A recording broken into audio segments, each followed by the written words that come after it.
So, ladies and gentlemen, it looks we can start. Let me welcome on our press conference in our Aero Grand Box.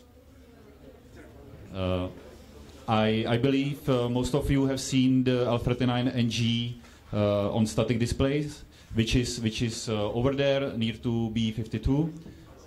If you have not seen it, please go there, look at it. It's in full camouflage with weapons, and it's very nice. Let's start with video, which introduces you the landing L39NG from yesterday. Please start.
L39NG.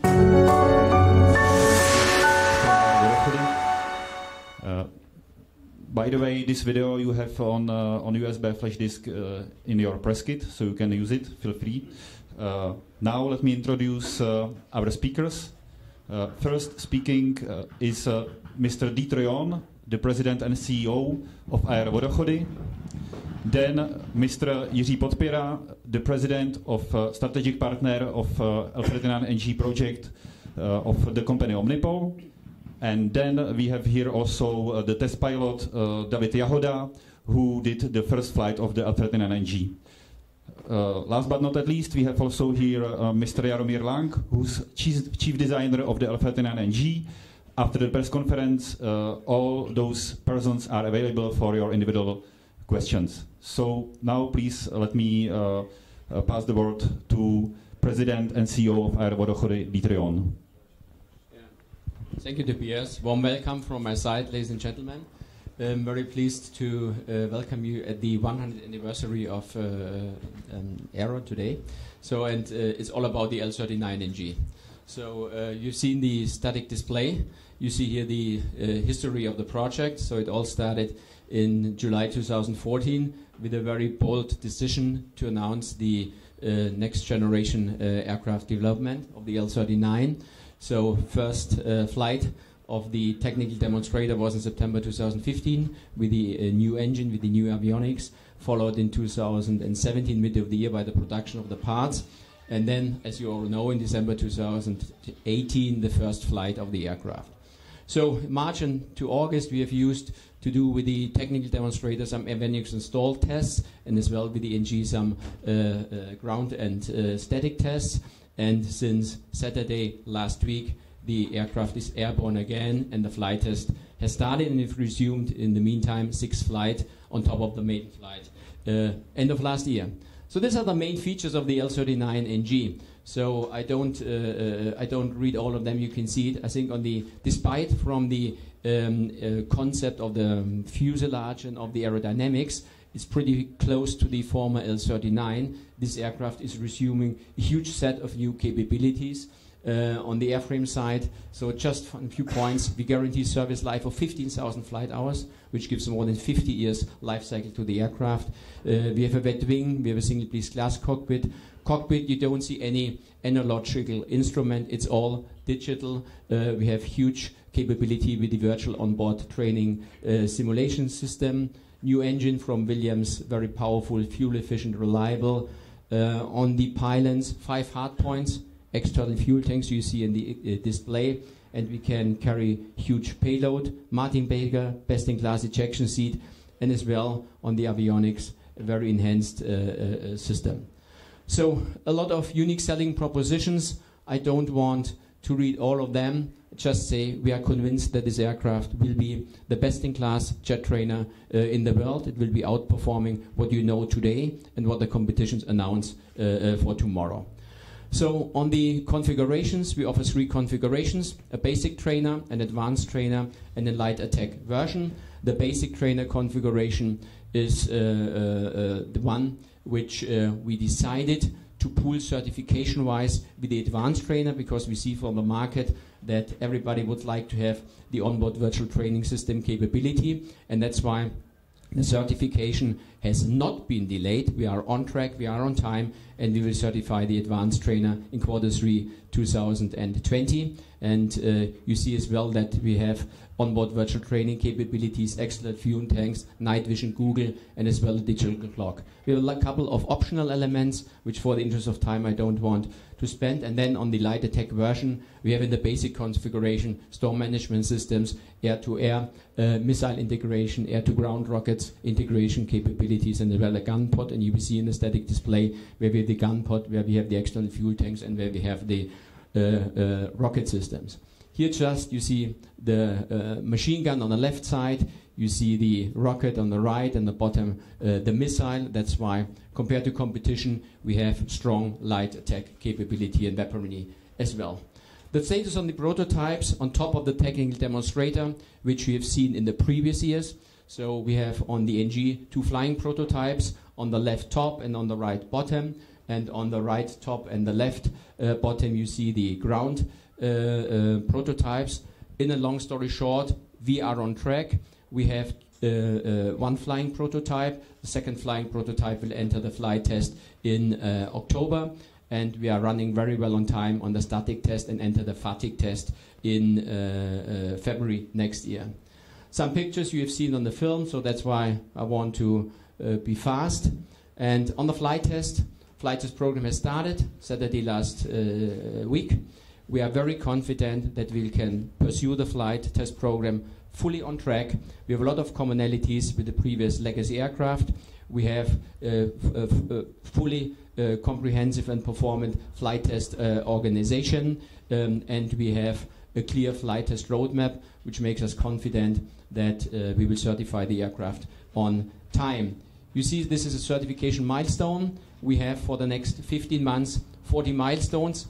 Out of that, 8 are already achieved. We track it on a very close basis. We are confident to certify the aircraft on track. We have a very close collaboration with the military aviation authorities in Czech Republic. We are the first aircraft which is certified according to the new European military aircraft airworthiness standards, and we are confident that this aircraft will be certified fully on track. So there are a lot of campaigns which are running already on the aircraft. So you see it's a little less than a dozen, so 10 campaigns which we are running at different maturity stages. Of course, you will understand that I cannot be more outspoken and unveil more details, but the perception of the market and the interest of the market is great, and we are confident that we can resume the same huge market interest which the former L-39 has resumed. Thank you very much. Thank you, Dieter. Now let me pass the word to Mr. Jiří Podpěra, the president of Omnipol. Thank you. Ladies and gentlemen, on behalf of Omnipol, we are really confident that this will be a successful project, and the L-39NG will be a really great successor of the legendary L-39 Albatros. Omnipol decided to participate in this project some 4 years ago mainly due to our previous long-lasting and great experience with the L-39 Albatros aircraft. It is less known that Omnipol in the past sold around 2,800 Albatrosses all around the world, but as well, Omnipol was in charge in the maintenance, pilot and ground personnel training, as well as spare parts deliveries and building up maintenance facilities. This led us to the conclusion that at the moment there are still 600 to 700 of L-39 Albatros aircraft in operation, and due to reactions of our customers, we strongly believe that simply the successor of this aircraft must be successful because of a natural background we created in the past. We, as Omnipol, consider also this investment important for the entire Czech aerospace industry, because without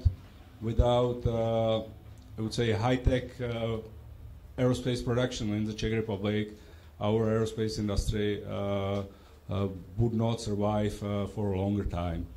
And frankly speaking, this is the first military jet aircraft to be certified in the Czech Republic for more than 20 years. The last one was the L-159. As I mentioned, the reaction of our customers still flying the L-39 Albatros is really good, it's really promising, but what is really interesting about this project that not only customers using the previous version are approaching us. We've been approached by many customers which have never operated the L-39 Albatros aircraft, and this is really promising for the future. And regardless, we are really confident in Aero. I must really thank to the new management led by Mr. Dieter, because they've done a magnificent job since he took his place, and we are really confident that we will be successful. Thank you. Thank you to Mr. Podpěra. The purpose of this press conference is also to demonstrate you the complexity of the development project. The part of the development and testing are flight tests. It's very significant part, and we have here David Jahoda, who will explain you a bit more about this discipline. Yeah, thank you for the word. So, as you know, we already started test campaign. We did now 9 flights together with the maiden flight, which was done in December. And we actually already stressed the aircraft a lot to prove that it has the qualities we're expecting. And so far, I must say, the aircraft is performing well. So we are pretty confident we can hit this and be successful in this quite demanding test plan you see there.